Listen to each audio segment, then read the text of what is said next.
18 சதுர அடி பரப்பளவு, அதாவது 2.30 ஏக்கர் பரப்பளவான வணிக கட்டிடம் இந்த நான்கு வணிக கட்டிடமும் அவர் பெயரில் இருப்பதையும் அவர் தன்னுடைய பிரமாண பத்திரத்தில் சொத்து விவரங்கள்ல காட்டியிருக்கிறார். குறிப்பாக கடந்த இந்த கோப்பூர்ல 2.30 ஏக்கர்ல வாங்கின சொத்தை பொறுத்தவரை கடந்த 2023ஆம் ஆண்டு அவர் வாங்கியிருக்கக்கூடிய அந்த தகவலையும் அவர் காண்பித்திருக்கிறார். அதே போல அந்த வணிக நிறுவனங்களுடைய சொத்து விவரங்கள் அவற்றினுடைய இன்றைய சந்தை மதிப்பையும் அவர்களுடைய பிரமாண பத்திரத்தில் காண்பித்திருக்கிறார்.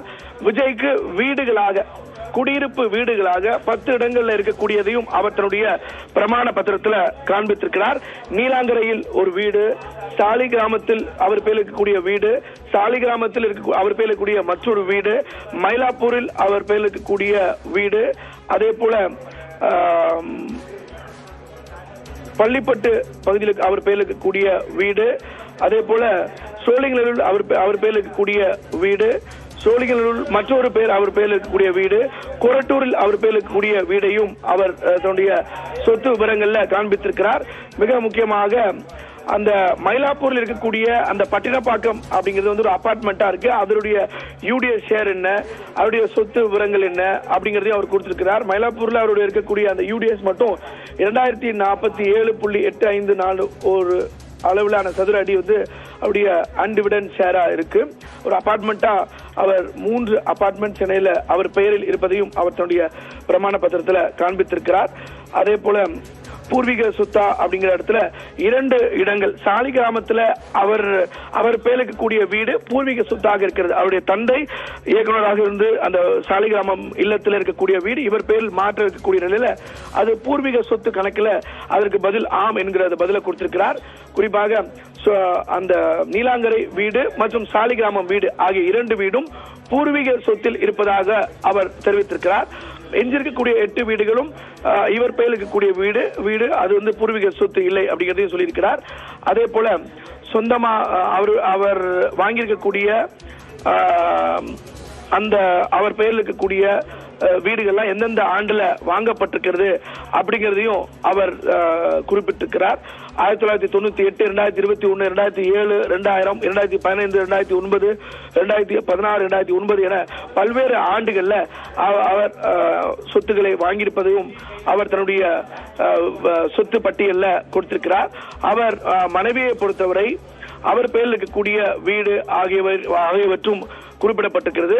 குறிப்பாக அவர் மனைவியின் பெயர்ல பள்ளிப்பட்டில் இருக்கக்கூடிய ஒரு அபார்ட்மெண்ட் அவருடைய மனைவியின் பெயர்ல வீடு அவருடைய மனைவியின் பெயர்ல இருப்பதையும் அவர் காண்பித்திருக்கிறார் தன்னுடைய சொத்து விவரங்கள்ல. அந்த அடிப்படையில தாவேகா தலைவர் விஜய் இன்றைக்கு அவருடைய சொத்து விவரங்களை அபிடவிட்டா தாக்கல் செய்திருக்கக்கூடிய ஒரு விவரங்கள் தற்போது அபிடவிட்ல அந்த இன்றைய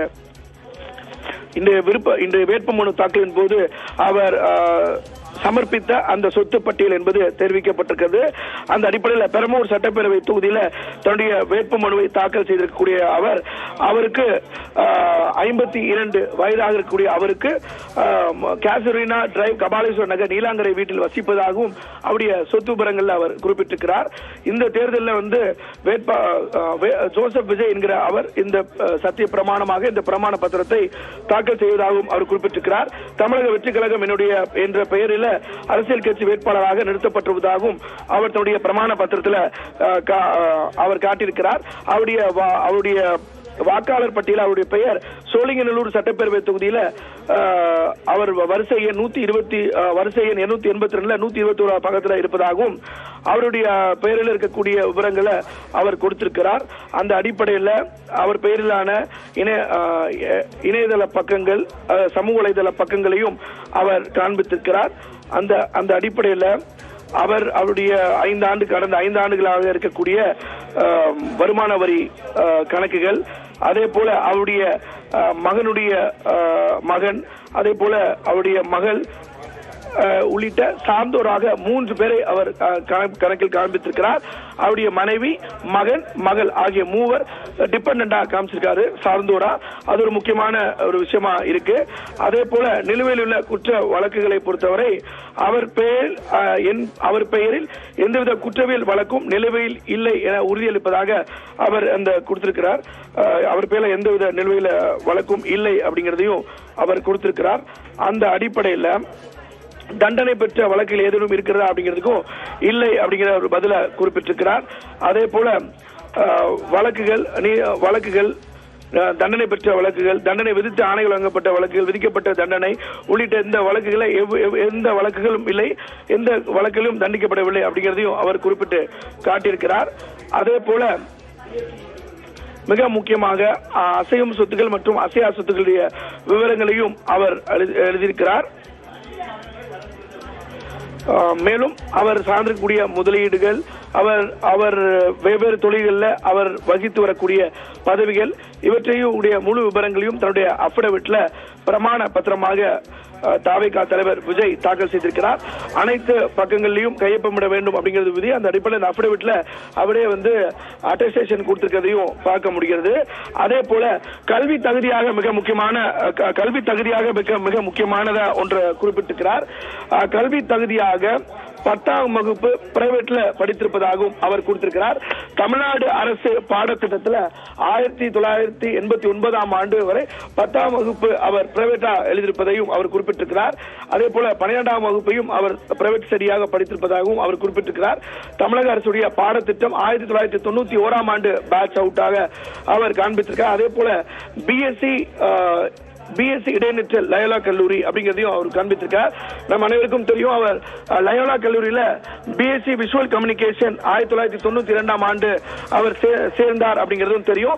அதுல அவர் ஒரு டிராப் அவுட், நான் ஒரு இடைநிற்றல் பள்ளி அந்த கல்லூரி படிப்பை பாதியில விட்டு வந்ததையும் அவர் தன்னுடைய அஃபிடவிட்ல குறிப்பிட்டு காட்டியிருக்கிறார். பிஎஸ்சி விஷுவல் கம்யூனிகேஷன் படித்திருந்தாலும் தெரியும், அந்த பிஎஸ்சி அப்படிங்கறத அஃபிடவிட்ல போட்டிருக்காங்க. அஃபிடவிட்ல 1992ஆம் ஆண்டு அந்த இடைநிற்றலாக அந்த லயோலா கல்லூரியுடைய இளங்கலை படிப்பை இடைநிற்றலையும் அவர் குறிப்பிட்டிருக்கிறார். அந்த அடிப்படையில் வேட்பாளருடைய பெயர் ஜோசப் விஜய் எனவும் அவர் 36 கேசரினா டிரைவ், கபாலீஸ்வரர் நகர், நீலாங்கரையில் வசிப்பதாகவும் பெரம்பூர் சட்டப்பேரவை தொகுதியில் அவர் இந்த வேட்புமனு தாக்கல் செய்வதாகவும் அவர் குறிப்பிட்டு காட்டியிருக்கிறார். அந்த அடிப்படையில் கடந்த 5 ஆண்டுகள்ல அவர் தாக்கல் செய்திருக்கக்கூடிய வருமான வரி கணக்குகளையும் அவர் காண்பித்திருக்கிறார். இந்த அடிப்படையில் தாவேகா தலைவர் விஜய் தன்னுடைய அஃபிடவிட்ல அவருடைய முழு விவரங்களை அவர் கொடுத்திருக்கிறார். அவர் மனைவி தற்போது நீதிமன்றத்தில் விவாகரத்து கேட்டு விண்ணப்பித்திருந்த நிலையில இந்த அஃபிடவிட் ஒரு பெரிய எதிர்பார்ப்பை ஏற்படுத்தியிருந்தது. ஏன்னா அஃபிடவிட்டை பொறுத்த வரைக்கும் டிபெண்டன்டோடைய வருமான வரி தாக்கல் அதையும் காண்பிக்க வேண்டும். அவங்க பேர்ல அசையும் சொத்துக்கள், அசையா சொத்துக்களும், டிபெண்டன்ட் பேர்ல கூடிய அசையும் சொத்துக்கள், அசையா சொத்துக்கள் இவற்றையெல்லாம் காண்பித்திருக்க வேண்டும். அந்த அடிப்படையில் அவர் மனைவி பெயர்ல கூடிய அசையும் மற்றும் அசையா சொத்துக்களையும் அவர் காண்பித்திருக்கக்கூடியது ஒரு முக்கியமானதாக பார்க்கப்படுது. இதே அஃபிடவிட்டை வரக்கூடிய ஏப்ரல் 2ஆம் தேதி திருச்சிராப்பள்ளி கிழக்கு சட்டப்பேரவை தொகுதியிலும் அவர் வேட்புமனுவை தாக்கல் செய்திருக்கிறார். எனவே அந்த அஃபிடவிட்டும் அங்கேயும் அவர் தனியா ஒரு அஃபிடவிட்டை ஃபைல் பண்ணும் அப்படிங்கிறது தேர்தல் ஆணைய விதி. அந்த அடிப்படையில் மிகவும் எதிர்பார்த்திருந்த தாவேகா தலைவருடைய விஜயுடைய சொத்து விவரங்கள் அடங்கிய அந்த பட்டியல் கிடைக்கப்பட்டிருக்கிறது. அவருடைய தாய் தந்தைக்கு அவர் பெயரில் அவர் கடன் கொடுத்திருப்பதையும் அவர் அந்த தகவலாக கொடுத்திருக்கிறார். குறிப்பாக அவர் பெயரில் எந்தவித கடன்களும் இல்லை அப்படின்னாலும் யாருக்கு கடன் கொடுத்திருக்கிறார் அப்படிங்கிற விவரங்களும் இருக்கிறது. அந்த அடிப்படையில் தன்னுடைய தாய் தந்தைக்கு அவர் பெயரிலான கடன் கொடுத்திருப்பதையும் இந்த அஃபிடவிட்ல பார்க்க முடிகிறது. மிக முக்கியமாக ஒரு திரைப்பட நடிகராக அவரை தமிழ்நாடு மக்களுக்கு தெரியும். ஒரு 30 ஆண்டுகளாக அவர் 33 ஆண்டுகளாக ஒரு திரைப்பட நடிகராக அவர் இருக்கிறார். அந்த அடிப்படையில் அவர் பெயரிலான அந்த சொத்து விவரங்கள் உள்ளிட்டவைகள் இன்றைக்கு அஃபிடவிட்ல வந்திருக்கிறது. 404 கோடி ரூபாய் மதிப்பிலான அசையும் சொத்துக்களாகவும் 115 கோடி ரூபாய்க்கு அசையா சொத்துக்களாகவும் அவர் தன்னுடைய பிரமாண பத்திரத்தை இன்றைக்கு தாக்கல் செய்திருக்கிறார். நந்தா.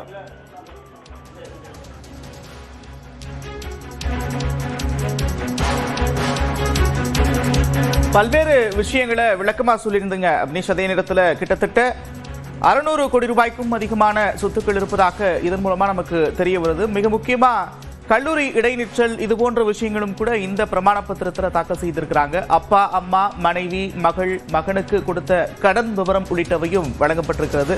அதெல்லாம் கொஞ்சம் குறிப்பிட முடியுமா அபினேஷ்? அவருடைய பொதுவாக ஒரு எஜுகேஷன் குவாலிபிகேஷனை வந்து அப்டேட்ல கொடுக்கணும். அவரை பொறுத்தவரை தன்னுடைய 10th and 12th வந்து ஸ்டடீஸை வந்து பிரைவேட்ல படித்ததா அவர் கொடுத்திருக்கிறார். அதே போல கல்லூரிய பிரைவேட்ல படித்ததாக அவர் குறிப்பிட்டிருக்கிறார். தமிழ்நாடு அரசு பாடத்திட்டத்தில் படித்திருப்பதாகவும் அவர் கொடுத்திருக்கிறார். அதே போல லைலா கல்லூரியில பிஎஸ்சி 1992ஆம் ஆண்டு அவர் இடைநிற்றல் அப்படிங்கிறதையும் டிராப் அவுட், அவர் வந்து டிராப் அவுட் ஒரு டிகிரியை முழுசா கம்ப்ளீட் பண்ணல அப்படிங்கிறதையும் அவர் கொடுத்திருக்கிறத பார்த்திருக்கோம்.